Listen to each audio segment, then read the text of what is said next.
तो आज हम देखने वाले हैं झारखंड क्लास 10th का इंग्लिश का मॉडल पेपर 2026 का है। इसमें टोटल 52 क्वेश्चन आते हैं। मॉडल पेपर जो होते हैं एग्जाम आधारित क्वेश्चन ही आते हैं, मतलब ऐसा ही जैसे मॉडल पेपर में दिया हुआ है उसी तरह से एग्जाम में भी देखने को मिलते हैं क्वेश्चन। तो 30 इसमें रहते हैं ऑब्जेक्टिव और 22 सब्जेक्टिव। टोटल मिलाकर के 80 नंबर का क्वेश्चन आते हैं। हर टाइम आपको 3 घंटा रहता है। तो आज का सब्जेक्ट है इंग्लिश। तो पहले हम आज देखेंगे आज का वीडियो में केवल ऑब्जेक्टिव क्वेश्चन 30 क्वेश्चन। इसके बाद अगली वीडियो में जो बाकी बचे 22 क्वेश्चन को देखेंगे हम। तो चलिए देखते हैं। इसमें पहले गद्यांश आता है एक पैसेज। इस पैसेज को आपको हल करना रहता है। पैसेज से कुछ क्वेश्चन दिए रहते हैं। तो इसे टोटल लगभग 8 क्वेश्चन दिए रहते हैं शायद। देखिए 8 क्वेश्चन दिए हुए यहाँ तक।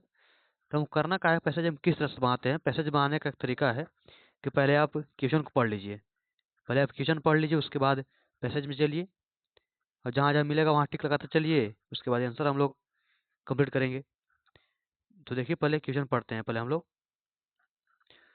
क्वेश्चन नंबर पहला बोल रहा है, क्वेश्चन फर्स्ट है, what is the main cause of rising global temperatures mentioned in the passage. ठीक है। क्वेश्चन सेकंड बोल रहा है, which of the following is not a green house gas according to the passage.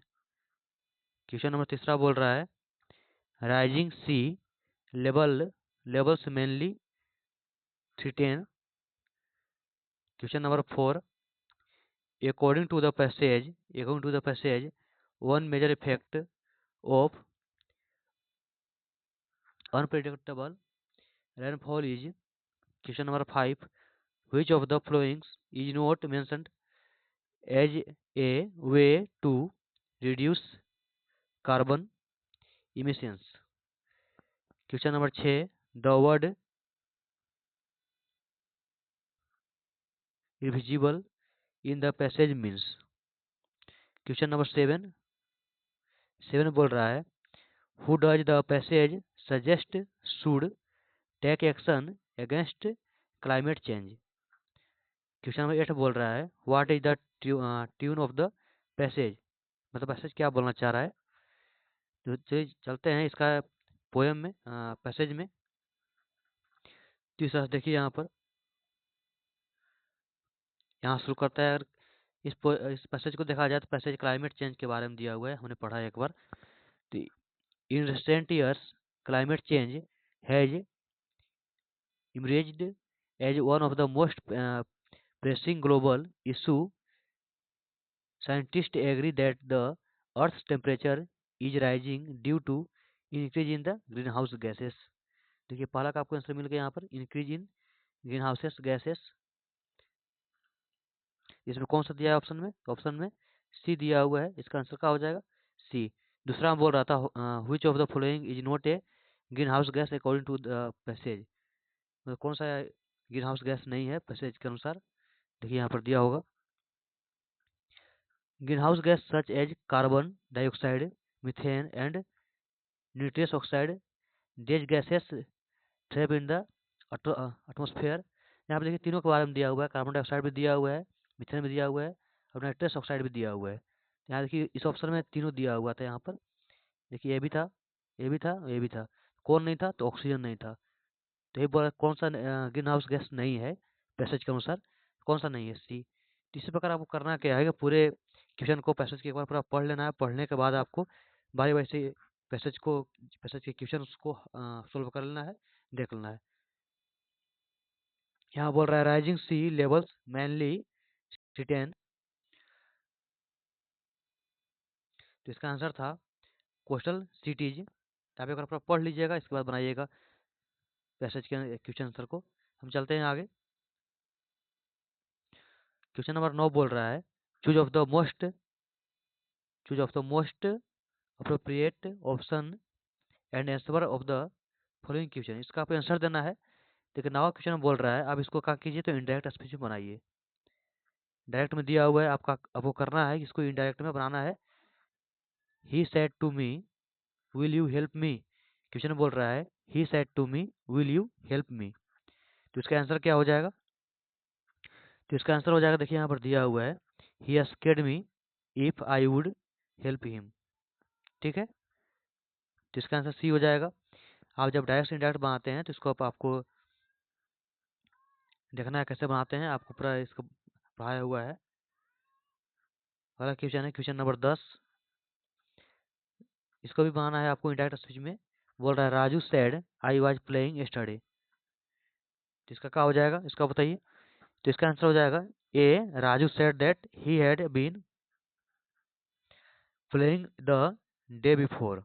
Yesterday आ रहा है इसलिए द डे बिफोर लगाएंगे, और पास्ट में दिया हुआ इसलिए हैड बीन का प्रयोग किए हुए हम लोग, है ना। आगे है क्वेश्चन नंबर 11। क्वेश्चन 11 में दिया हुआ है आई खाली स्थान रीडिंग इंग्लिश सिंस मंडे। ठीक है, मतलब मैं इंग्लिश मंगलवार सोमवार से इंग्लिश पढ़ रहा हूँ। तो इसमें क्या लगेगा, has been, have been, am, was. तो इसमें जो हो जाएगा तो क्या लगेगा, तो हैव बीन। आई के साथ हैव बीन लगाते हैं हम लोग, हैव लगाते हैं तो हैव बीन लग जाता है। Question number 12। 12 में क्या हो जाएगा, खाली स्थान यू लिव लॉन्ग। तो इसमें क्या होगा, तो इसमें हो जाएगा ए, यानी कि मे यू लिव लॉन्ग। मे का यूज करते हैं हम लोग। क्वेश्चन नंबर 13 में आई खाली स्थान स्पीक इंग्लिश फ्लुएंटली। इसमें क्या हम लोग प्रयोग करेंगे, तो इसमें करेंगे कैन का प्रयोग करेंगे हम लोग। कैन का यूज और मे का यूज भी पढ़ा चुके हैं, तो आप लोग याद होगा कहाँ पर मे का यूज करते हैं, कहाँ पर कैन का प्रयोग करते हैं। यहाँ पर कैन का प्रयोग करेंगे, I can speak English fluently. Question number 14। 14 में बोल रहा है we have been playing for 2 hours is an examples of.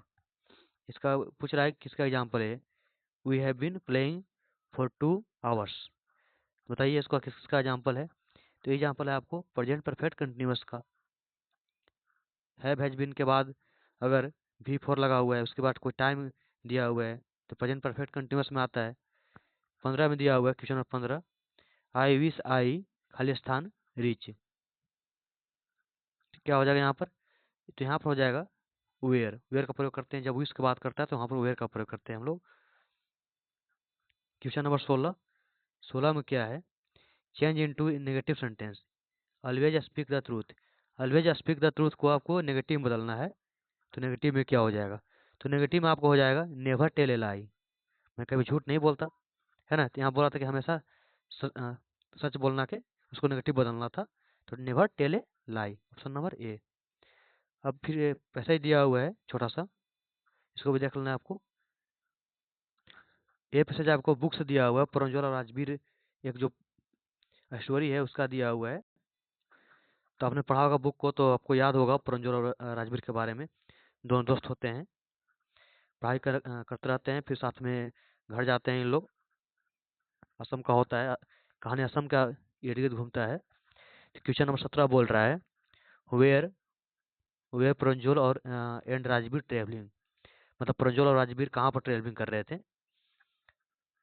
तो आपको पता होगा ये कहानी जो है असम की कहानी है, तो असम में ट्रेवलिंग कर रहे थे, असम जा रहे थे। दो दोस्त होते हैं, इसको एक बार पढ़ लीजिएगा आप लोग, यहाँ से क्वेश्चन बहुत आते हैं।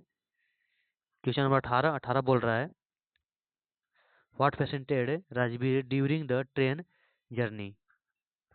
इसका आंसर क्या हो जाएगा, तो the tea gardens, the tea gardens. अगला क्वेश्चन है 19 number, where was tea first discovered. First discover के बारे में बात कर रहा है, तो कौन हो जाएगा, तो इसका आंसर हो जाएगा आपको चाइना। मतलब जो उसने मतलब पहले बार उसको पता चला कि चाय की उत्पत्ति कहाँ से हुई थी, तो चाइना से। इस कहानी में पूरा दिया हुआ है, कहानी को पढ़िएगा तो पता चलेगा आपको। अब चलते हैं आगे, इसका करेक्ट आंसर देखना है आपको। ये सही बुक से ही ये क्वेश्चन है। तो क्वेश्चन नंबर 20 बोल रहा है in a letter to God what did Lencho hope for. उसकी आशा थी क्या, लेंचो की आशा थी इस चैप्टर में, Lencho a letter in letter to God में। तो उसकी आशा थी कि एक गुड हार्वेस्ट, मतलब अच्छी फसल हो। अगली क्वेश्चन है 21 number, who composed the poem dust of snow. तो इसका आंसर हो जाएगा रॉबर्ट फ्रॉस्ट। मतलब इसमें बोलना चाह रहा था कि डस्ट ऑफ स्नो पोएम का राइटर कौन है, पोएट कौन है, तो Robert Frost.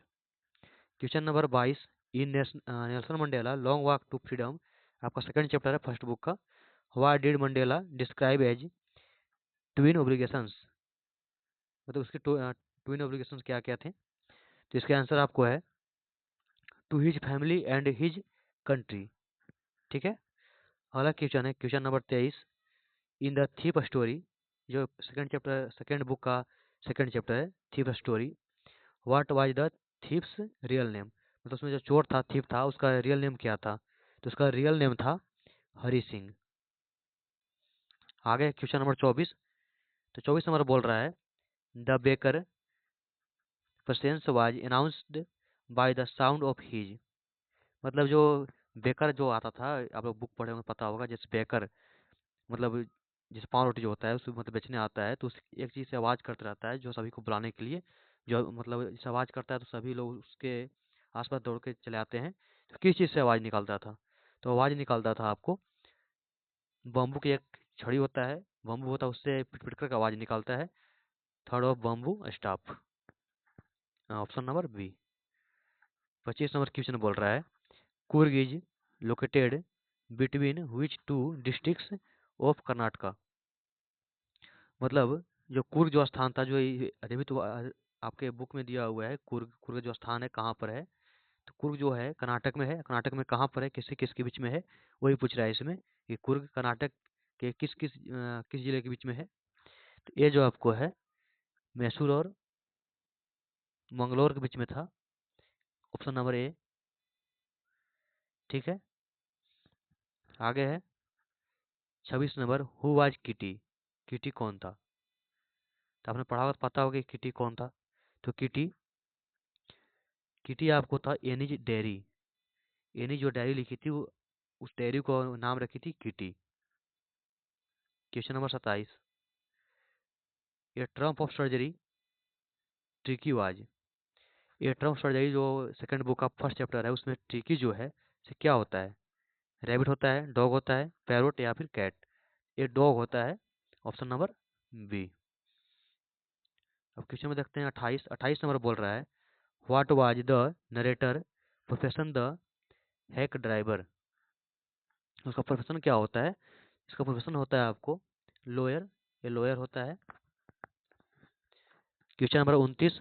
How much was the necklace actually worth, तो नेकलेस का हकीकत दाम क्या होता है? ये भी सब के सब किताब से ही है, जिसका जो एक्चुअली वर्थ जो होता है से आपका होता है 500 Francis France. Question number 30। Griffin was rather A Khalistan person, तो इसका आंसर यहाँ पर क्या होगा? तो loveless person and brilliant scientist, दोनों इसमें आ जाएगा, यानी कि डी, ऑप्शन नंबर डी। ठीक है, तो सेक्शन बी को हम देखेंगे अगली वीडियो में, पूरी विस्तार से इसके पूरी आंसर को देखेंगे।